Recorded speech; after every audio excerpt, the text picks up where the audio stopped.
Siempre supe que mi bisabuela era huérfana, pero a finales de octubre del año pasado decidió contarme la verdad sobre lo que le ocurrió a su familia.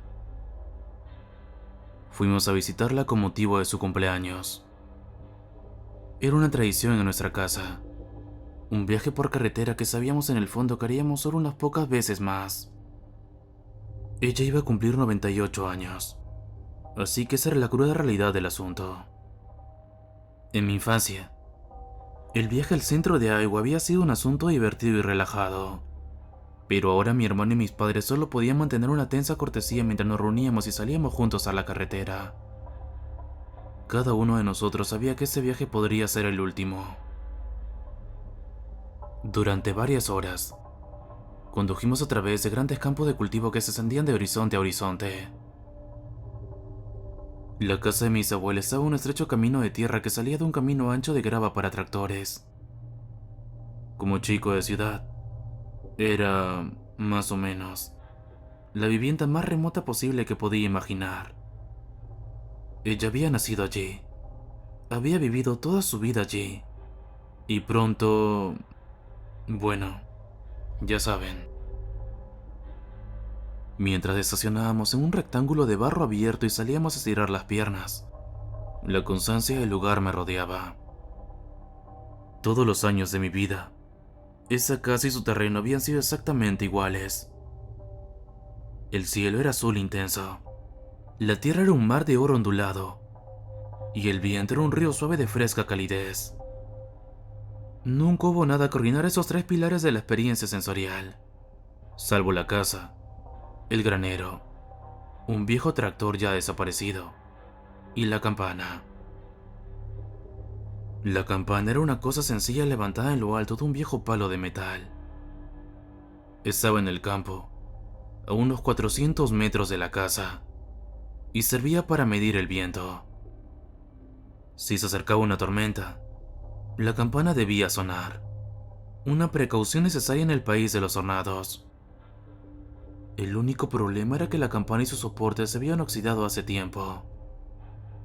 Desde los 5 hasta los 26 años, cada vez que salía de la furgoneta familiar, miraba en esa dirección y sentía una sensación de inquietud cuando mi mirada se posaba en aquel artefacto deteriorado. Esa vez, a los 27 años, miré hacia allí y vi que la campana había sido limpiada y pulida de óxido. Brillaba a la luz del sol, prácticamente retándome a mirarla. Seguí a mi familia al interior mientras luchaba con un sentimiento de temor que no podía explicar. ¿Quién había limpiado la campana? ¿Y por qué? Intenté dejar de pensar en ello mientras nos reuníamos en la cocina y nos saludábamos. Mi bisabuela estaba preparando té y rechazó nuestros intentos de ayudar. Era una mujer frágil a la que le costaba moverse, pero nunca dejó que eso la detuviera. La contraseña del Wi-Fi está en una nota en el salón, nos dijo con incuestionable autoridad. Vayan a mirar sus teléfonos, y el té estará listo en un momento. Mi hermano y yo hicimos lo que nos dijeron, pero mis padres encendieron la televisión en lugar de mirar sus teléfonos. Durante unos minutos, nos quedamos en nuestros mundos separados, y solo volvimos al presente cuando mi bisabuela trajo el té. Y lo pasamos bien. Esa noche, cuando todos los demás llevaban un rato durmiendo, abrí los ojos por casualidad y vi un resplandor bajo la puerta de la habitación de invitados que compartía con mi hermano. Mis padres estaban en otra habitación, y no verían la misma luz, así que me tocó investigar. En silencio, para no despertarlo, me acerqué sigilosamente y bajé, encontrando a mi bisabuela aún despierta. Estaba sentada en un gran sillón de cuero jade, con la mirada fija en el televisor. Me preguntó sin mirar hacia mí: «Tú no crees esas cosas, ¿verdad?» «¿Qué? ¿Como los anuncios?», señaló con su pequeño y delgado brazo al sofá cercano. «Siéntate». Me senté. Voy a contarte un secreto de familia, dijo suavemente, mirando por fin en mi dirección. Es para ti, y posiblemente para tu hermano, pero no para tus padres. ¿Lo entiendes? No lo hice, no del todo, pero asentí. Sabes que fui huérfana durante un tiempo. Nací en esa casa, viví con mi familia, pero luego fui cuidada por un tío después de lo sucedido. No esperó a que sintiera. Tenía 10 años esa noche. Era mi cumpleaños. Mi madre me había regalado un pequeño pastel del tamaño de un puño. Todos los años esperaba esa tarta, ya que entonces no teníamos precisamente dulces. Costaba 11 céntimos, así que era bastante caro. Pero mi madre nos conseguía uno para cada uno de nosotros en nuestros cumpleaños, sin importar que tuviera que escasear o ahorrar. Durante todo el año, vi a Mary recibir su pastel en enero, a Arthur su pastel en marzo, a Eleanor en junio, a Clarence en julio, y a Ruth una semana después de Clarence. Luego pasaron meses y meses hasta que yo, la rara, el 29 de octubre, estaba muy emocionada por esa tarta. A medida que se acercaban los días, a medida que amanecía, a medida que pasaban las horas, saltaba por la casa como un conejo. Pero no se me permitió comerlo hasta bien entrada la cena. Me quedé mirando el reloj, así que lo sé. Sí, ese que está en la chimenea, el de latón y cobre. El mismo. Pero miré fijamente el reloj, así que lo sé. La noche cayó a las 6:41. Ese fue el momento en que la naranja brillante dejó de brillar en ese reloj, y mi madre se levantó para encender una lámpara. La miré. ¿Ahora? Ella sonrió y negó con la cabeza. Mis hermanos y hermanas se quejaron a coro para apoyarme, pero ella se limitó a sacudir la cabeza. Demasiado pronto, y arruinará su cena. Papá llegó del campo no mucho después, sucio y cansado como nunca. Comió en silencio mientras nosotros conversábamos sin parar sobre qué tipo de tarta sería. Debajo del glaseado, ¿quién sabía? Podría ser de frambuesa, de vainilla o incluso de chocolate. Nos quedamos en silencio cuando papá se acercó a la limpieza de su plato, un acontecimiento que marcaría el final de la cena. Quedaban 4 trozos de carne y pan, luego 3, luego 2. En cualquier momento. Se detuvo ante el último trozo, manteniéndose inmóvil sobre la porción de salsa que quedaba. Giramos la cabeza. Era la campana. La campana estaba sonando en el campo. Papá gruñó y volvió a poner el último trozo de comida en el plato antes de levantarse. Abrió la puerta principal. Nos preparamos para el viento, pero no llegó. Escupió y levantó un dedo al aire de la noche. Luego sacudió la cabeza. Volvió a la luz de la lámpara y se sentó. Arthur preguntó: ¿Va a haber una tormenta? Mary preguntó: ¿Va a haber un tornado? Mi madre sacudió la cabeza. Nos sonrió y nos dijo que no nos preocupáramos. Si no había viento, no había tormenta. Pero la campana seguía sonando. Mi padre mojó el último trozo de comida en la salsa y se dispuso a comerlo a pesar de que la campana no dejaba de sonar. Pero luego suspiró y lo volvió a dejar. Hizo un gesto a Clarence. Clarence era el mayor, así que lo entendía. Él mismo era casi un hombre, y atar la campana no sería ningún problema. Agarró una vela, protegió la llama con la mano y salió por la puerta principal abierta. Mis hermanos y yo nos acercamos a la ventana. Al abrirla, no encontramos más que un aire absolutamente frío. Vimos cómo su pequeño punto de luz se movía alrededor de la casa y hacia el campo en dirección a la campana. El ruido metálico cesó, por fin, y la pequeña llama de la vela permaneció junto a esa durante un buen minuto.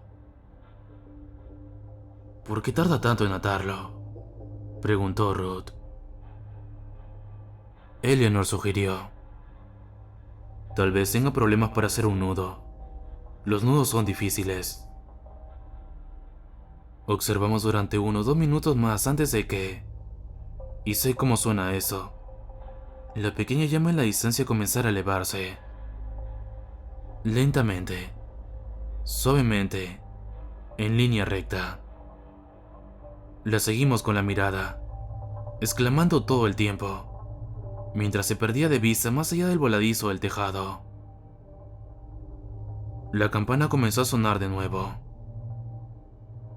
Se le debe haber soltado el nudo, dijo Arthur. Nuestros padres vinieron a mirar ante nuestra insistencia, pero ya no había nada que ver. Papá hizo un gesto a Arthur. Feliz de ayudar, Arthur tomó una lámpara llena en lugar de una vela. Se apresuró a salir por la puerta principal, rodear la casa y adentrarse en el campo mientras nosotros observábamos desde la ventana. La lámpara era más fácil de ver, y estábamos absolutamente seguros de que había llegado a la campana. Mientras la luz de la lámpara rondaba por allí, la campana dejó de sonar. En ese momento, no teníamos ninguna razón para pensar que algo iba mal. Tal vez el viento había hecho volar hacia el techo una tira de cuerda encendida, y Clarence se había perdido en la oscuridad. Vería la luz de la lámpara, encontraría a Arthur, y ambos volverían. La pequeña llama ascendente que habíamos visto había sido solo una casualidad. El único problema era que, al contemplar la noche de otoño, seguíamos sin sentir el viento. Nos quedamos mirando esa luz inmóvil durante un periodo de tiempo extrañamente largo. ¿Qué estaba haciendo ahí fuera? ¿Estaba llamando a su hermano? ¿Por qué no podíamos oírlo? ¿Si era así? Nuestros padres apartaron la mirada un momento y, en ese instante, la lámpara se apagó. Los niños gritamos, pero cuando volvieron a mirar, no había nada que ver. Solo oscuridad. La campana empezó a sonar de nuevo. Mi padre empezó a quejarse, pero no había más hijos a los que enviar fuera. Entrecerró los ojos pensando, y luego le entregó a Ruth, la mayor de nosotras, nuestra lámpara principal.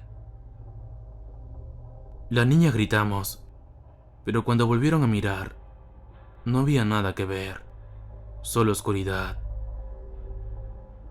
Nuestra madre se rió.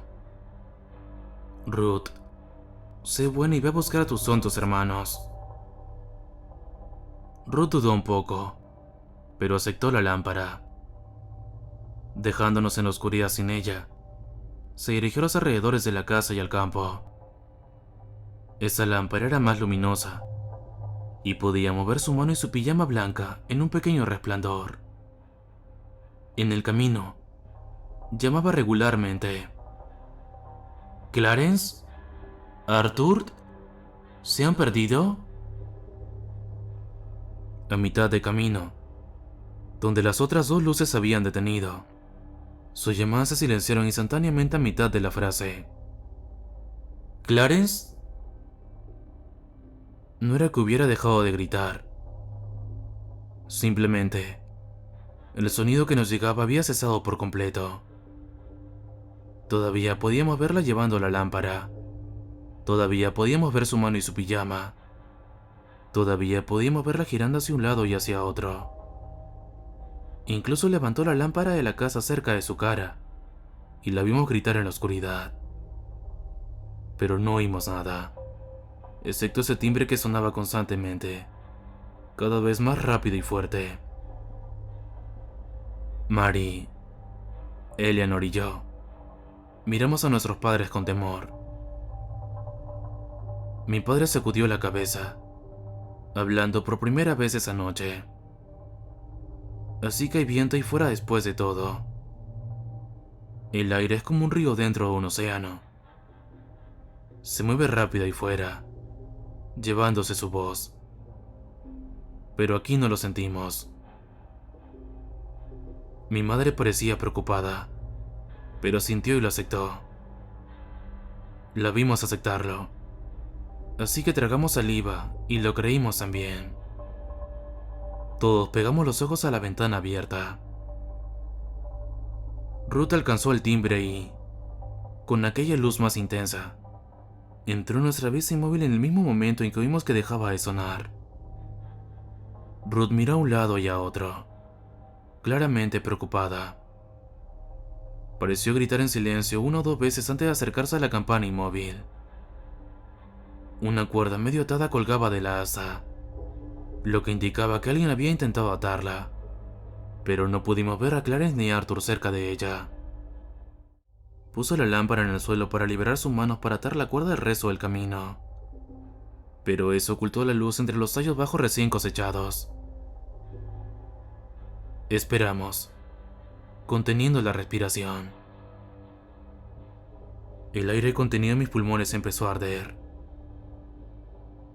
Por fin, nos vimos obligados a respirar de nuevo. La luz de Ruth seguía allí, apenas visible entre las plantas rotas. ¿Por qué tarda tanto?, preguntó Mary. Eleanor dijo: espero que esté bien. Papá nos dijo: ella está bien. Los malditos niños solo están jugando con nosotros. Nuestra madre sintió con la cabeza. Eleanor, ve a buscar a tu hermana, ¿quieres? Eleanor negó con la cabeza. Ni hablar. Ahí fuera da miedo. Es solo un juego. No estará jugando un juego con nosotros también, ¿verdad? No. Eleanor tragó saliva. Entonces ve a buscar a tu hermana y a tus hermanos. Diles que vuelvan a entrar. La oscuridad era total ahí fuera, y casi lo mismo dentro con nosotros, salvo por una única vela. Temblando, Eleanor agarró nuestra última vela y se arrastró hacia la noche, deslizándose por el lado de la casa para estar lo más cerca posible de nosotros. Temblorosamente, llamó: ¿Ruth? ¿Arthur? ¿Clarence? Eso ya no tiene gracia. Ahora éramos nosotros los que estábamos sentados en la oscuridad. Cuando Eleanor empezó a alejarse con lo que quedaba de luz, nos pusimos tensos. Papá miró la puerta delantera abierta y mamá se movió suavemente para cerrarla y echar el pestillo. Me pregunté qué querían decir con ese movimiento, porque ¿cómo se suponía que los demás iban a volver a entrar? Pero supuse que abrirían el cerrojo si alguien volvía y llamaba a la puerta. Mamá se alejó de nosotros en busca de más velas. La campana seguía sonando en la oscuridad. Cada vez más asustada, agarré con fuerza la mano de Mary y le grité por la ventana: «Ten cuidado, Eleanor». Debió de cruzar por casualidad ese umbral invisible y silencioso en ese momento, porque se dio la vuelta sorprendida y se acercó. «He oído que tu voz se ha callado, pero no hay viento. Papá es equivocado». Se alejó de nuevo. «¿Ves? Cuando paso por ese punto, Levantó la vela para mostrarnos que su boca seguía moviéndose, pero no oímos nada. Ahora que lo pienso, su cabello no se movía y no habíamos visto el pijama de Ruth ondeando con el viento. Le pregunté a papá, ¿qué está haciendo eso? ¿Qué es lo que hace que haya silencio y fuera? Es solo un juego, insistió papá. Todos están mintiendo. Solo está fingiendo que hace ruido para que parezca que la silencian. Eleanor llegó hasta el timbre. El agarre de mi padre en el hombro se apretó hasta ser casi doloroso. Alcanzó la lámpara que Ruth había dejado, levantándola con una mano y sujetando la vela con la otra. Se acercó a la campana que sonaba. ¿Lo ves?, susurró María a papá. La vela no se apaga, aunque ella no proteja la llama. No hay viento ahí fuera. Pero la campana está sonando, dijo él bruscamente. Así que hay viento. Eleanor seguía mirando a izquierda y derecha como si hubiera oído algo. Lentamente, llegó a la campana, que colgaba inmóvil del soporte. Pero aún podíamos oírla sonar. A mi lado, Mary comenzó a llorar. Es un juego, dijo papá con rabia. Es solo un juego que están jugando. Eleanor lanzó la lámpara contra algo en la oscuridad. Vimos cómo la lámpara se estrellaba. Se rompía y se oscurecía, pero no oímos nada. Corrió hacia nosotros, con la vela en la mano, pero la llama se apagó debido a su prisa. Esperamos oírla acercarse o gritar, pero no se oyó nada. La campana siguió sonando. Esperamos en un silencio aterrador. Mamá volvió con una vela para cada uno, y nos sentamos a vigilar la ventana. Nada ni nadie se movió. Durante horas, la campana sonó sin viento. La noche seguía siendo muy negra. La campana sonaba y sonaba, y sonaba, clavándose más en nuestros oídos con cada minuto que pasaba. Cerca de la medianoche, rompimos. Papá estaba más que alterado. María, ve a buscar a tus hermanos y hermanas. No, gritó ella. No voy a salir. Mamá la fulminó con la mirada. Tienes que hacerlo. Este juego tiene que terminar. Instada por los dos, María rompió a llorar y salió por la ventana. Con su pequeña vela en la mano, salió al campo. Sus sollozos se callaron cuando pasó por el mismo punto en la oscuridad. Su mano llegó a la campana y el ruido se detuvo. Su llama se apagó. Contuvimos la respiración. La campana comenzó a sonar de nuevo. Mi padre apretó los puños. Ve. Me giré y vi que me estaba mirando. De repente me di cuenta de que era la única niña que quedaba en la casa, y me sentí terriblemente sola. Todo en mí gritaba contra la idea de salir esa noche maldita. No. Mi madre vaciló en su sitio. Ya no se alineó con mi padre, sino que empezó a llorar también. ¿Qué estás diciendo?, exigió. Es solo un juego. No hay nada que temer. Gritó y exigió. ¿Por qué sigues diciendo eso? ¿Por qué te estaba ayudando a hacer esto? Él la agarró y le gritó en la cara. Porque no hemos estado enviando a nuestros hijos a la muerte. Eso no es lo que está pasando. Ella le apartó las manos y corrió hacia la ventana, empujando junto a mí. Salió disparada y corrió gritando hacia la campana que seguía sonando. No por miedo a mi padre, sino por terror a sus hijos. Arthur, Clarence, Ruth, Eleanor, Mary. Por el amor de Dios, ¿dónde están? Gruñó y saltó tras ella, gritando. No los hemos matado. Todo está bien.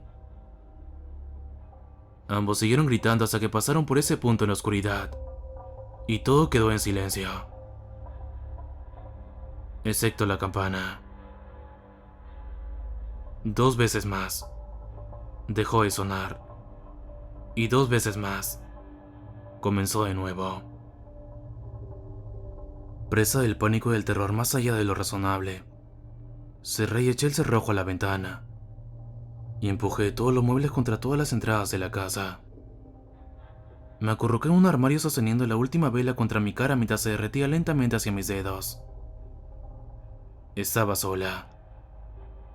De alguna manera, estaba sola. Todos habíamos visto el peligro y lo habíamos mirado fijamente mientras sucedía, pero uno a uno habían salido de todos modos. Estaba rodeada de una banda completa de hermanos toda mi vida, y ahora estaba completa y absolutamente sola en una casa en medio de la nada. Por la duración de mi vela, eran las 3 de la mañana cuando llamaron a la puerta. Temblé, pero no hice ningún ruido. La llamada volvió a sonar 40 latidos más tarde. Esa vez fue más fuerte. Me estremecí, sujetando la vela con fuerza. El tercer golpe fue más bien un choque, o una patada tremenda, y oí cómo la puerta se hallaba hacia adentro. Pasaron 60 latidos de silencio, y entonces las tablas del suelo crujieron. Algo en mí me decía que apagara mi vela por miedo a que la vieran a través de las grietas del armario, pero no me atreví. La oscuridad no. No podía soportar la oscuridad. Gritaría si lo hiciera, así que la mantuve encendida. Unos pasos lentos y silenciosos se movían por la casa. Quienquiera que fuera parecía detenerse y escuchar a veces. En otras, se precipitaba hacia un lugar al azar con un brusco movimiento, y luego se detenía abruptamente. 400 latidos después, la campana comenzó a sonar de nuevo. Pero esa vez, sonaba desde el interior de la casa. Sonó desde la cocina. Sonó cerca de la cama. Sonó fuera de mi armario. Sonó a 3 metros. Luego a 5 metros. Después, justo contra la puerta del armario. Y entonces abrió. Me senté expectante, con la boca abierta y los ojos muy abiertos, mientras esperaba que mi bisabuela continuara. Al cabo de un rato, me di cuenta de que era eso. ¿Pero qué has visto? Ella negó con la cabeza. Esa no es la cuestión. Estoy aquí, así que obviamente he sobrevivido. Y un joven como tú no necesita saber qué horrores andan por ese mundo fuera de las ciudades pavimentadas del hombre. Tragando saliva, pregunté. ¿No me estás tomando el pelo? ¿Eso sucedió realmente? Sí. Su mirada se volvió distante por la luz de la televisión. Pero eso es lo que quiero decirte, y lo que debería decirle a tu hermano. La cosa que abrió la puerta del armario y me miró fijamente desde la oscuridad. La cosa que esperaba poder esperar a que se apagara mi vela antes de la llegada del amanecer. Tenía una campana atada a uno de sus dientes con un trapo empapado de sangre, de tal manera que sonaba cuando se abría la boca para cazar. De algún modo, Alguna pobre alma heroica consiguió atar una campana de advertencia a esa cosa antes de morir. Oímos esa campana de advertencia durante toda la noche, y sin embargo toda mi familia salió de allí, de uno en uno. No escuchamos porque no queríamos escuchar. Mi padre sabía lo que estaba haciendo a medias, pero no quería aceptar lo que ya había hecho. Así que hizo cosas aún peores para seguir viviendo la mentira. Entrecerré los ojos. ¿Qué estás diciendo? Me agarró la mano brevemente. El miedo te dirá que apagues la vela, pero tu cabeza te dirá que la mantengas encendida. No te rindas al miedo. Si la mantienes encendida, saldrás adelante. Al girar la cabeza, me di cuenta de un sonido en la distancia. ¿Es la campana? Estaba tan absorto que no me di cuenta. ¿Cuánto tiempo lleva sonando? Ella se limitó a apretar el puño y volvió a mirar la televisión.